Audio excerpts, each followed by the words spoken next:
สบายดีพี่น้องปองปายสุขุสุคนมื้อนี้สิมาแนะนำหญ้าดีอีกชนิดหนึ่งเด้ออันนี้บ้านข่อยเอิ้นต้นหญ้ายุบเนาะบ้านชุมเจ้าเอิ้นบ่หญ้าหยังเนาะ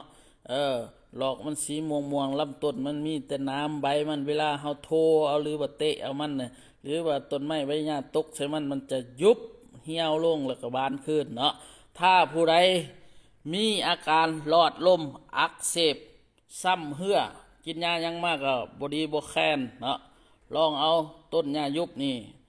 มาต้มกินลองเบิ่งเด้อวิธีเฮ็ดก็คือไปขุดเอาต้นยายุบเนาะเทิงหากเทิงโกมาล้างน้ำให้สะอาดแล้วมาต้มใส่น้ำ1 ลิตรและให้มันพดเดือดประมาณ25 นาทีแล้วก็ปรุงลงก็กรองเอาแต่น้ำแล้วก็กินเช้าแรง1 หม้อสามารถใส่น้ำได้3 ครั้งเนาะหมดแล้วก็ต้มอีกหมดแล้วต้มอีกเด้อพี่น้องเด้อ